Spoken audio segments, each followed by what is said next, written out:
ಯಾವಾಗ ಕರ್ನಾಟಕದಲ್ಲಿ ಸಿದ್ದರಾಮಯ್ಯನವರ ಕಾಂಗ್ರೆಸ್ ಸರ್ಕಾರ ಅಸ್ತಿತ್ವಕ್ಕೆ ಬಂತೋ ಇಲ್ಲಿ ವಾಕ್ ಸ್ವಾತಂತ್ರ್ಯವನ್ನು ಕಸಿಯುವಂಥ ಪ್ರಯತ್ನಗಳಿಗೆ ಕರ್ನಾಟಕ ರಾಜ್ಯ ಸರ್ಕಾರ ಕೈ ಹಾಕ್ತಾ ಇದೆ. ಅದು ಯಾವುದಾವುದೇ ಪ್ರಕಾರದಲ್ಲಿರ್ಬೋದು. ಮಾಧ್ಯಮಗಳಿಗೆ ಇವತ್ತು ಒಂದು ಕಾನೂನನ್ನು ಇವರು ಜಾರಿಗೆ ತರಲಿಕ್ಕೆ ಹೊರಟಿದ್ದಾರೆ. ಇದ್ರ ಮುಖಾಂತರ ಏನಾಗುತ್ತೆ ಅಂತ ಹೇಳಿದ್ರೆ, ಯಾರಾದರೂ ಸುಳ್ಳು ಸುದ್ದಿಯನ್ನು ಹಬ್ಬಿಸಿದರೆ, ತಪ್ಪು ಮಾಹಿತಿಯನ್ನು ಕೊಟ್ಟರೆ, ಮತ್ತು ಯಾರ್ದಾದ್ರೂ ತೇಜೋವಧೆಯನ್ನು ಮಾಡಿದ್ರೆ ಅದು ಸಾಬೀತಾದರೆ, ಕಾನೂನಿನ ಅನ್ವಯ ಸಾಬೀತಾಗೋದ್ರೆ 7 ವರ್ಷಗಳ ಶಿಕ್ಷೆ ಮತ್ತು 10 ಲಕ್ಷ ರೂಪಾಯಿ ದಂಡವನ್ನು ಹಾಕ್ತಾ ಇರ್ತಕ್ಕಂಥದ್ದು. ಕೇಳಿ ಇದು ಸಾಮಾಜಿಕ ಜಾಲತಾಣದ ಯುಗ. ಹಾಗಾಗಿ ಯಾರ್ಯಾರು ಅವರವರ ವಿಚಾರಗಳನ್ನು ವ್ಯಕ್ತಪಡಿಸ್ತಾ ಇರ್ತಾರೆ. ಮಾಧ್ಯಮಗಳಲ್ಲಿ ಬಿತ್ತರವಾದಂಥ ಸುದ್ದಿಗಳನ್ನು ಇಟ್ಕೊಂಡು ಕೆಲವರು ಕಂಟೆಂಟ್ಗಳನ್ನು ಕ್ರಿಯೇಟ್ ಮಾಡ್ತಾರೆ. ಕೆಲವರು ಪತ್ರಿಕೆಗಳಲ್ಲಿ ಬಂದಂಥ ಮಾಹಿತಿಗಳನ್ನು ಇಟ್ಕೊಂಡು ಕಂಟೆಂಟ್ಗಳನ್ನು ಮಾಡಿರ್ತಾರೆ.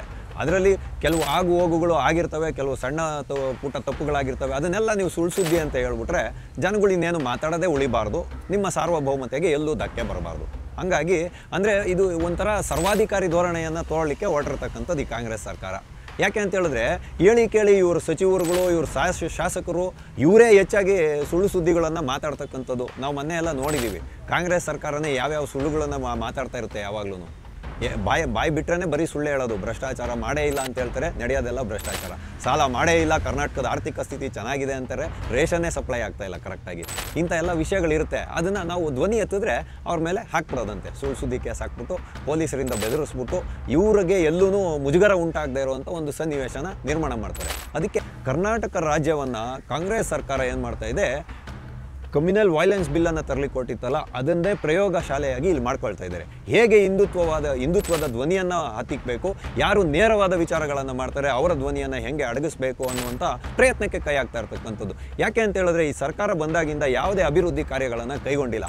ಪಂಚ ಗ್ಯಾರಂಟಿಗಳನ್ನು ಮಾಡಿದ್ದು ಬಿಟ್ಟರೆ ಯಾವ ಅಭಿವೃದ್ಧಿ ಕಾರ್ಯವನ್ನು ಮಾಡಿಲ್ಲ. ಇವತ್ತು ಬೆಂಗಳೂರಿನಲ್ಲಿ IT ಸಿಟಿ ಅಂತ ನಾವು ಹೇಳ್ಬೋದು, ಆದರೆ ಎಲ್ಲಿ ಕೂಡ ಒಂದು 100 ಮೀಟರ್ ರಸ್ತೆ ಸರಿ ಇಲ್ಲದೆ ಇರುವಂಥ ಸ್ಥಿತಿಯನ್ನು ನಿರ್ಮಾಣ ಮಾಡಿರುವಂಥ ಕಾಂಗ್ರೆಸ್ ಸರ್ಕಾರ ಇವತ್ತು ಜನರ ಧ್ವನಿಯನ್ನು ದಮನ ಮಾಡಲಿಕ್ಕೆ ಹೊರಟಿದೆಯಲ್ಲ, ಇದು ಎಷ್ಟು ಮಟ್ಟಿಗೆ ಸಮಂಜಸ ಅಂತ ಹೇಳುವಂಥ ಪ್ರಶ್ನೆ ಇವತ್ತು ಎಲ್ಲರನ್ನ ಕಾಡ್ತಾ ಇರ್ತಕ್ಕಂಥದ್ದು. ಇಂಥ ಎಲ್ಲ ಕಾನೂನುಗಳನ್ನು ಮಾಡೋದನ್ನು ಬಿಟ್ಟು ಸಿದ್ದರಾಮಯ್ಯನವರೇ ನೀವು ಕೂಲಂಕುಷವಾಗಿ ಯೋಚನೆಯನ್ನು ಮಾಡಿ ಕರ್ನಾಟಕ ರಾಜ್ಯ ಸರ್ಕಾರವನ್ನು ಸಾಲದ ಸುಳಿಗೆ ಸಿಲುಕದ ಹಾಗೆ ಮಾಡಿ ಅಭಿವೃದ್ಧಿ ಕಾರ್ಯಗಳನ್ನು ಮಾಡಿ ತೋರಿಸಿ ಸ್ವಾಮಿ. ಅದನ್ನು ಬಿಟ್ಬಿಟ್ಟು ಹಿಂದುತ್ವವಾದಿಗಳ ಮತ್ತು ಯಾರು ಹಿಂದುತ್ವ ನಿಷ್ಠರಿದ್ದಾರೆ ಮತ್ತು ಯಾರು ಸರ್ಕಾರದ ವಿರುದ್ಧ ಮಾತಾಡ್ತಾರೆ ಅಂಥವರ ಧ್ವನಿಯನ್ನು ಅಡಗಿಸುವಂಥ ಪ್ರಯತ್ನಕ್ಕೆ ನೀವು ಯಾಕೆ ಕೈ ಹಾಕ್ತೀರಾ? ನಿಮ್ಮ ಆಡಳಿತ ಸುಸೂತ್ರವಾಗಿ ನಡಿಬೇಕು ಅಂತ ಹೇಳಿದ್ರೆ ನೀವು ಅಭಿವೃದ್ಧಿ ಕಾರ್ಯಗಳನ್ನು ಕೈಗೊಳ್ಳಬೇಕು. ಅದು ಬಿಟ್ಬಿಟ್ಟು ನೀವು ಇಂಥ ಕೆಲಸಕ್ಕೆ ಬಾರದ ಕಾನೂನುಗಳನ್ನು ಜಾರಿಗೆ ತೊಗೊಂಬಂದು ಆ ರೀತಿಯಾಗಿ ನೋಡಿದ್ರೆ ನೀವು ಪ್ರಧಾನಮಂತ್ರಿಗಳ ವಿರುದ್ಧ ಇರ್ಬೋದು, ದೇಶದ ವಿರುದ್ಧ ಇರ್ಬೋದು, ಎಷ್ಟೆಷ್ಟೆಲ್ಲ ನೀವು ಕೆಟ್ಟ ಸುದ್ದಿಗಳನ್ನು ಹಬ್ಬಿಸ್ತಾ ಇರ್ತೀರಾ ಯಾವಾಗಲೂ. ಇದನ್ನು ಯಾರು ಕೇಳಬಾರ್ದಾ? ಹಂಗಂದರೆ ಜನಗಳಿಗೆ ಯಾರಿಗೂ ಆಗಲಿ, ಸಾಮಾಜಿಕ ಜಾಲತಾಣದಲ್ಲಿ ಮಾತಾಡೋರಿಗಾಗಲಿ, ಹಿಂದುತ್ವವಾದಿಗಳಿಗಾಗಲಿ ಅಥವಾ ವಿಪಕ್ಷದವ್ರಿಗಾಗಲಿ ಅಥವಾ ಯಾವುದೇ ಒಂದು ಸಂಘಟನೆಯ ಮುಖ್ಯಸ್ಥರಿಗಾಗಲಿ ವಾಕ್ ಸ್ವಾತಂತ್ರ್ಯನೇ ಇರಬಾರ್ದ?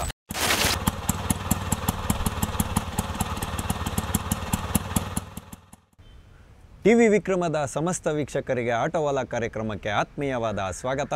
ನಾನು ನಿಮ್ಮ ಜಯಂತ್ ಪಾಂಡೆ. ಸ್ನೇಹಿತರೆ, ಆಟೋವಾಲಾ ಕಾರ್ಯಕ್ರಮಕ್ಕೆ ನಾವಿಂದು ಆಯ್ದುಕೊಂಡಂತಹ ವಿಷಯ ವಾಕ್ ಸ್ವಾತಂತ್ರ್ಯವನ್ನು ಹತ್ತಿಕ್ಕಲು ಹೊರಟಿತ ಕರ್ನಾಟಕ ರಾಜ್ಯ ಸರ್ಕಾರ. ಹೌದು ಸ್ನೇಹಿತರೆ, ನಾನಿವತ್ತು ಯಾಕೆ ಈ ರೀತಿಯಾಗಿ ಹೇಳ್ತಾ ಇದ್ದೀನಿ ಅಂತ ಹೇಳಿದ್ರೆ, ಯಾವಾಗ ಕರ್ನಾಟಕದಲ್ಲಿ ಸಿದ್ದರಾಮಯ್ಯನವರ ಕಾಂಗ್ರೆಸ್ ಸರ್ಕಾರ ಅಸ್ತಿತ್ವಕ್ಕೆ ಬಂತೋ ಇಲ್ಲಿ ವಾಕ್ ಸ್ವಾತಂತ್ರ್ಯವನ್ನು ಕಸಿಯುವಂಥ ಪ್ರಯತ್ನಗಳಿಗೆ ಕರ್ನಾಟಕ ರಾಜ್ಯ ಸರ್ಕಾರ ಕೈ ಹಾಕ್ತಾ ಇದೆ. ಅದು ಯಾವುದಾವುದೇ ಪ್ರಕಾರದಲ್ಲಿರ್ಬೋದು. ಮಾಧ್ಯಮಗಳಿಗೆ ಇವತ್ತು ಒಂದು ಕಾನೂನನ್ನು ಇವರು ಜಾರಿಗೆ ತರಲಿಕ್ಕೆ ಹೊರಟಿದ್ದಾರೆ. ಇದ್ರ ಮುಖಾಂತರ ಏನಾಗುತ್ತೆ ಅಂತ ಹೇಳಿದ್ರೆ, ಯಾರಾದರೂ ಸುಳ್ಳು ಸುದ್ದಿಯನ್ನು ಹಬ್ಬಿಸಿದರೆ, ತಪ್ಪು ಮಾಹಿತಿಯನ್ನು ಕೊಟ್ಟರೆ, ಮತ್ತು ಯಾರ್ದಾದ್ರೂ ತೇಜೋವಧೆಯನ್ನು ಮಾಡಿದ್ರೆ ಅದು ಸಾಬೀತಾದರೆ, ಕಾನೂನಿನ ಅನ್ವಯ ಸಾಬೀತಾಗೋದ್ರೆ 7 ವರ್ಷಗಳ ಶಿಕ್ಷೆ ಮತ್ತು 10 ಲಕ್ಷ ರೂಪಾಯಿ ದಂಡವನ್ನು ಹಾಕ್ತಾ ಇರ್ತಕ್ಕಂಥದ್ದು. ಕೇಳಿ ಇದು ಸಾಮಾಜಿಕ ಜಾಲತಾಣದ ಯುಗ. ಹಾಗಾಗಿ ಯಾರ್ಯಾರು ಅವರವರ ವಿಚಾರಗಳನ್ನು ವ್ಯಕ್ತಪಡಿಸ್ತಾ ಇರ್ತಾರೆ. ಮಾಧ್ಯಮಗಳಲ್ಲಿ ಬಿತ್ತರವಾದಂಥ ಸುದ್ದಿಗಳನ್ನು ಇಟ್ಕೊಂಡು ಕೆಲವರು ಕಂಟೆಂಟ್ಗಳನ್ನು ಕ್ರಿಯೇಟ್ ಮಾಡ್ತಾರೆ. ಕೆಲವರು ಪತ್ರಿಕೆಗಳಲ್ಲಿ ಬಂದಂಥ ಮಾಹಿತಿಗಳನ್ನು ಇಟ್ಕೊಂಡು ಕಂಟೆಂಟ್ಗಳನ್ನು ಮಾಡಿರ್ತಾರೆ. ಅದರಲ್ಲಿ ಕೆಲವು ಆಗು ಹೋಗುಗಳು ಆಗಿರ್ತವೆ, ಕೆಲವು ಸಣ್ಣ ಪುಟ್ಟ ತಪ್ಪುಗಳಾಗಿರ್ತವೆ. ಅದನ್ನೆಲ್ಲ ನೀವು ಸುಳ್ಳು ಸುದ್ದಿ ಅಂತ ಹೇಳ್ಬಿಟ್ರೆ ಜನಗಳು ಇನ್ನೇನು ಮಾತಾಡೋದೇ ಉಳಿಬಾರ್ದು, ನಿಮ್ಮ ಸಾರ್ವಭೌಮತೆಗೆ ಎಲ್ಲೂ ಧಕ್ಕೆ ಬರಬಾರ್ದು. ಹಂಗಾಗಿ ಅಂದರೆ ಇದು ಒಂಥರ ಸರ್ವಾಧಿಕಾರಿ ಧೋರಣೆಯನ್ನು ತೋರಲಿಕ್ಕೆ ಹೊರಟಿರ್ತಕ್ಕಂಥದ್ದು ಈ ಕಾಂಗ್ರೆಸ್ ಸರ್ಕಾರ. ಯಾಕೆ ಅಂತ ಹೇಳಿದ್ರೆ, ಕೇಳಿ ಇವರು ಸಚಿವರುಗಳು, ಇವರು ಶಾಸಕರು ಇವರೇ ಹೆಚ್ಚಾಗಿ ಸುಳ್ಳು ಸುದ್ದಿಗಳನ್ನು ಮಾತಾಡ್ತಕ್ಕಂಥದ್ದು ನಾವು ಮೊನ್ನೆ ಎಲ್ಲ ನೋಡಿದ್ದೀವಿ. ಕಾಂಗ್ರೆಸ್ ಸರ್ಕಾರನೇ ಯಾವ್ಯಾವ ಸುಳ್ಳುಗಳನ್ನು ಮಾತಾಡ್ತಾ ಇರುತ್ತೆ ಯಾವಾಗ್ಲೂ. ಬಾಯಿ ಬಿಟ್ರೇ ಬರೀ ಸುಳ್ಳು ಹೇಳೋದು. ಭ್ರಷ್ಟಾಚಾರ ಮಾಡೇ ಇಲ್ಲ ಅಂತ ಹೇಳ್ತಾರೆ, ನಡೆಯೋದೆಲ್ಲ ಭ್ರಷ್ಟಾಚಾರ. ಸಾಲ ಮಾಡೇ ಇಲ್ಲ, ಕರ್ನಾಟಕದ ಆರ್ಥಿಕ ಸ್ಥಿತಿ ಚೆನ್ನಾಗಿದೆ ಅಂತಾರೆ, ರೇಷನ್ನೇ ಸಪ್ಲೈ ಆಗ್ತಾಯಿಲ್ಲ ಕರೆಕ್ಟಾಗಿ. ಇಂಥ ಎಲ್ಲ ವಿಷಯಗಳಿರುತ್ತೆ. ಅದನ್ನು ನಾವು ಧ್ವನಿ ಎತ್ತಿದ್ರೆ ಅವ್ರ ಮೇಲೆ ಹಾಕ್ಬಿಡೋದಂತೆ. ಸುಳ್ಳು ಸುದ್ದಿ ಕೇಸ್ ಹಾಕ್ಬಿಟ್ಟು ಪೊಲೀಸರಿಂದ ಬೆದರಿಸ್ಬಿಟ್ಟು ಇವ್ರಿಗೆ ಎಲ್ಲೂ ಮುಜುಗರ ಉಂಟಾಗದೇ ಇರುವಂಥ ಒಂದು ಸನ್ನಿವೇಶನ ನಿರ್ಮಾಣ ಮಾಡ್ತಾರೆ. ಅದಕ್ಕೆ ಪ್ರಿಯಾಂಕ ಖರ್ಗೆ ಅವರು ಕೊಟ್ಟಿರುವಂಥ ಸಮರ್ಥನೆ ಏನು ಅಂತ ಹೇಳಿದ್ರೆ, ಸೇನಾ ಮುಖ್ಯಸ್ಥರೇ ಸ್ಪಷ್ಟಪಡಿಸ್ಬಿಟ್ಟಿದ್ದಾರೆ, ಸೇನೆಯ ವಿರುದ್ಧ ಮಾಡುವಂಥ ಅಪಪ್ರಚಾರವನ್ನು ಮಾಡೋದಕ್ಕೆ ಸೇನೆದ ಅರ್ಧ ಟೈಮ್ ಹೊರಟೋಗ್ಬಿಡ್ತಾ ಇದೆ. ಮತ್ತು man power, money power, muscle power ಮತ್ತು ಇದನ್ನು ಸುಳ್ಳು ಸುದ್ದಿಯನ್ನು ಹಬ್ಬಿಸೋದ್ರಿಂದ ಚುನಾವಣಾ ಆಯೋಗನೂ ಕೂಡ ಇದನ್ನು ಸಮಯವನ್ನು ವ್ಯಯ ಮಾಡಬೇಕಾಗ್ತಾ ಇದೆ ಅಂತ ಹೇಳುವಂಥ ಮಾತುಗಳನ್ನು ಪ್ರಿಯಾಂಕ ಖರ್ಗೆ ಅವರು ಹೇಳ್ತಾರೆ. ಆದರೆ ಸರ್ಕಾರದ ಸ್ಪಷ್ಟ ನಿಲುವೇನಿರಬೇಕು ಅಂತ ಹೇಳಿದ್ರೆ, ಇಲ್ಲಿ ಅವರವರ ವಿಚಾರವನ್ನು ಅವರು ಸಮರ್ಥನೆ ಮಾಡ್ತಾರೆ. ಅದು ಸುಳ್ಳೋ ಸರಿಯೋ ಅದು ಕೋರ್ಟಲ್ಲಿ ಕೇಸ್ ಆದಮೇಲೆ ಅದು ನಿರ್ಧಾರ ಆಗುತ್ತೆ. ಅಲ್ಲಿ ತನಕ ಈ ವಿಷಯ ಏನು ಮಾಡಬೇಕು ಅನ್ನೋಂಥ ಇವ್ರದ್ದು ಯಾವುದೂ ಸ್ಪಷ್ಟತೆ ಇಲ್ಲ. ಅದಾದಮೇಲೆ ಇವರು ಇವಾಗ ಮಂಗಳೂರಿನಲ್ಲಿ ನಡೆದಂಥ ಹತ್ಯೆಗಳ ವಿಷಯ ಇಟ್ಕೊಂಡು ಆ್ಯಂಟಿ ಕಮ್ಯುನಲ್ ಫೋರ್ಸನ್ನು ತಗೊಂಬಂದರು. ಇದರನ್ವಯ ಏನಾಯಿತು, ಯಾರು ಹಿಂದುತ್ವವಾದಿಗಳು ಮಾತಾಡಬಾರ್ದು, ಇನ್ನೊಬ್ರಿಗೆ ನೋವಾಗಂಗೆ ಏನು ಹೇಳಬಾರ್ದು, ನಡೆದ ವಿಷಯವನ್ನು ಯಥಾವತ್ತಾಗಿ ಎಲ್ಲೂ ಹೇಳೋಂಗಿಲ್ಲ, ಇತಿಹಾಸವನ್ನು ಹೇಳೋಂಗಿಲ್ಲ. ಹಂಗಂದರೆ ಇವ್ರು ಏನು ಮಾಡಲಿಕ್ಕೆ ಹೊರಟಿದ್ದಾರೆ ಅಂತ ಹೇಳೋವಂಥದ್ದೇ ಯಕ್ಷ ಪ್ರಶ್ನೆಯಾಗಿ ಇವತ್ತು ಎಲ್ಲರನ್ನೂ ಕಾಡ್ತಾ ಇರ್ತಕ್ಕಂಥದ್ದು. ಅಂದರೆ ಹಿಂದುತ್ವವಾದಿಗಳು ಯಾವುದೇ ವೇದಿಕೆಯ ಮೇಲೆ ನಿಂತ್ಕೊಂಡು ಹಿಂದೂ ಸಮಾಜಕ್ಕೆ ಇಂಥ ಒಂದು ಘನಘೋರ ಆಪತ್ತುಗಳು ಎದುರಾಗಿತ್ತು, ಅದರಿಂದ ನಾವು ತುಂಬ ನೋವನ್ನು ಅನುಭವಿಸಿದ್ದೀವಿ ಹಿಂದೆ, ಮುಂದೆ ಹಿಂಗೆ ಆಗಬಾರ್ದು, ಎಚ್ಚೆತ್ಕೊಂಡು ನಮ್ಮ ಹಿಂದೂ ಸಮುದಾಯವನ್ನು ಹೆಂಗೆ ಕಾಪಾಡ್ಕೊಳ್ಬೇಕು, ಹಿಂದೂ ಸಮಾಜವನ್ನು ಹೆಂಗೆ ಕಾಪಾಡ್ಕೊಳ್ಬೇಕು, ಈ ದೇಶವನ್ನು ಹೆಂಗೆ ಕಾಪಾಡ್ಕೊಳ್ಬೇಕು ಅಂತ ನೇರವಾಗಿ ಹೇಳ್ಬಿಟ್ರೆ ಕಾಂಗ್ರೆಸ್ ಪಕ್ಷಕ್ಕೆ ಎಲ್ಲಿಲ್ಲದ ಮುಜುಗರ ಶುರುವಾಗುತ್ತೆ. ಯಾಕೆ ಅಂತ ಹೇಳಿದ್ರೆ, ಎಲ್ಲಿ ಇವರು ಬ್ರದರ್ಸು ಮುಜುಗರಗಳು ಒಳಗಾಗ್ಬಿಡ್ತಾರೋ ಅನ್ನುವಂಥದ್ದು. ಇತ್ತೀಚೆಗೆ ಸೂಲಿಬೆಲೆ ಚಕ್ರವರ್ತಿ ಅವರ ಮೇಲೆ ನಿರ್ಬಂಧವನ್ನು ಹೇರಲಾಗಿತ್ತು. ಎಲ್ಲೂ ಭಾಷಣ ಮಾಡೋಕ್ಕೆ ಹೋಗಬಾರ್ದು ಅಂತ, ಯಾವುದೋ ಒಂದು ಕಾರ್ಯಕ್ರಮಕ್ಕೆ ಅವ್ರು ಹೋಗಬೇಕಾಗಿದ್ರೆ ಅವ್ರಿಗೆ ಗಡಿಪಾರು ಮಾಡೋವಂಥದ್ದು, ಅಲ್ಲಿಗೆ ಅಂಥ ಜಿಲ್ಲೆಗಳನ್ನ ಪ್ರವೇಶ ಮಾಡಬಾರ್ದು ಅಂತ ಹೇಳ್ತಕ್ಕಂಥದ್ದು. ಅಲ್ಪಸಂಖ್ಯಾತರ ಆಯೋಗ ಸೂಲಿಬೆಲೆ ಚಕ್ರವರ್ತಿ ಅವ್ರ ಮೇಲೆ ಏನೇನು ಕೇಸ್ ಇದೆ ಅಂತ ಮಾಹಿತಿಯನ್ನು ಕೇಳಿದ್ರೆ IG ಅವರೇ ಸ್ವತಃ ಎಲ್ಲ ಕಡೆಗೆ ಸುತ್ತೋಲೆಯನ್ನು ಕಳಿಸ್ತಾರೆ. ಮತ್ತು ಶ್ರೀಕಾಂತ್ ಶೆಟ್ಟಿ ಅಂತ ಹೇಳುವವರು ಸುಹಾಸ್ ಶೆಟ್ಟಿ ಅವರ ಒಂದು ಹತ್ಯೆ ಆದಾಗ ಒಂದು ಸಾತ್ವಿಕ ಆಕ್ರೋಶವನ್ನು ವ್ಯಕ್ತಪಡಿಸಲಿಕ್ಕೆ ಕರ್ನಾಟಕ ರಾಜ್ಯ ಅನುವು ಮಾಡಿಕೊಡ್ತಾ ಇಲ್ಲ, ಈ ರೀತಿಯಾಗಿ ನೀವು ದ್ವೇಷ ಭಾಷಣ ಮಾಡ್ತೀರಾ ಅಂತ ಹೇಳೋದಾದರೆ, ಹಂಗಾದರೆ ಸುಹಾಸ್ ಶೆಟ್ಟಿಯನ್ನು ಕೊಂದಿದ್ದು ಯಾಕೆ, ಅಷ್ಟು ಭೀಕರವಾಗಿ ಕೊಂದಿದ್ದು ಯಾಕೆ? ಇಂಥ ಪ್ರಶ್ನೆಗಳೆಲ್ಲ ಎದುರಾಗ್ತಾ ಇದೆ. ಅಂದರೆ ಇದು ಕೇಳಿ ನಾನು ಇಂದಿನ ಸಂಚಿಕೆಯಲ್ಲೂ ಕೂಡ ಸ್ಪಷ್ಟಪಡಿಸಿದ್ದೆ, ಕರ್ನಾಟಕ ರಾಜ್ಯವನ್ನು ಕಾಂಗ್ರೆಸ್ ಸರ್ಕಾರ ಏನು ಮಾಡ್ತಾ ಇದೆ, ಕಮ್ಯುನಲ್ ವೈಲೆನ್ಸ್ ಬಿಲ್ಲನ್ನು ತರಲಿಕ್ಕೆ ಹೊರಟಿತ್ತಲ್ಲ, ಅದನ್ನೇ ಪ್ರಯೋಗ ಶಾಲೆಯಾಗಿ ಇಲ್ಲಿ ಮಾಡ್ಕೊಳ್ತಾ ಇದ್ದಾರೆ. ಹೇಗೆ ಹಿಂದುತ್ವದ ಧ್ವನಿಯನ್ನು ಹತ್ತಿಕ್ಕಬೇಕು, ಯಾರು ನೇರವಾದ ವಿಚಾರಗಳನ್ನು ಮಾಡ್ತಾರೆ ಅವರ ಧ್ವನಿಯನ್ನು ಹೇಗೆ ಅಡಗಿಸ್ಬೇಕು ಅನ್ನುವಂಥ ಪ್ರಯತ್ನಕ್ಕೆ ಕೈ ಹಾಕ್ತಾ ಇರ್ತಕ್ಕಂಥದ್ದು. ಯಾಕೆ ಅಂತ ಹೇಳಿದ್ರೆ, ಈ ಸರ್ಕಾರ ಬಂದಾಗಿಂದ ಯಾವುದೇ ಅಭಿವೃದ್ಧಿ ಕಾರ್ಯಗಳನ್ನು ಕೈಗೊಂಡಿಲ್ಲ.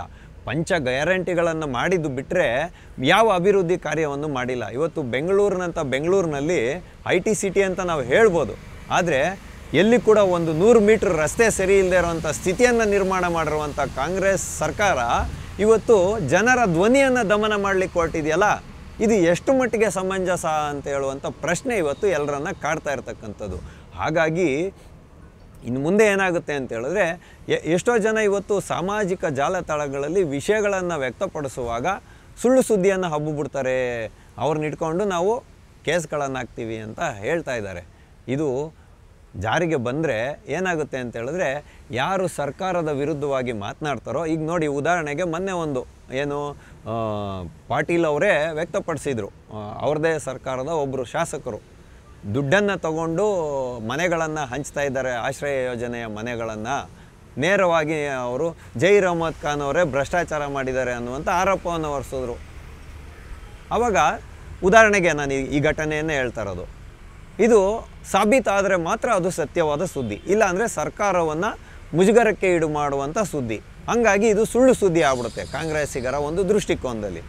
ಇಂಥ ಎಲ್ಲ ಕಾನೂನುಗಳನ್ನು ಮಾಡೋದನ್ನು ಬಿಟ್ಟು ಸಿದ್ದರಾಮಯ್ಯನವರೇ ನೀವು ಕೂಲಂಕುಷವಾಗಿ ಯೋಚನೆಯನ್ನು ಮಾಡಿ ಕರ್ನಾಟಕ ರಾಜ್ಯ ಸರ್ಕಾರವನ್ನು ಸಾಲದ ಸುಳಿಗೆ ಸಿಲುಕದ ಹಾಗೆ ಮಾಡಿ ಅಭಿವೃದ್ಧಿ ಕಾರ್ಯಗಳನ್ನು ಮಾಡಿ ತೋರಿಸಿ ಸ್ವಾಮಿ. ಅದನ್ನು ಬಿಟ್ಬಿಟ್ಟು ಹಿಂದುತ್ವವಾದಿಗಳ ಮತ್ತು ಯಾರು ಹಿಂದುತ್ವ ನಿಷ್ಠರಿದ್ದಾರೆ ಮತ್ತು ಯಾರು ಸರ್ಕಾರದ ವಿರುದ್ಧ ಮಾತಾಡ್ತಾರೆ ಅಂಥವರ ಧ್ವನಿಯನ್ನು ಅಡಗಿಸುವಂಥ ಪ್ರಯತ್ನಕ್ಕೆ ನೀವು ಯಾಕೆ ಕೈ ಹಾಕ್ತೀರಾ?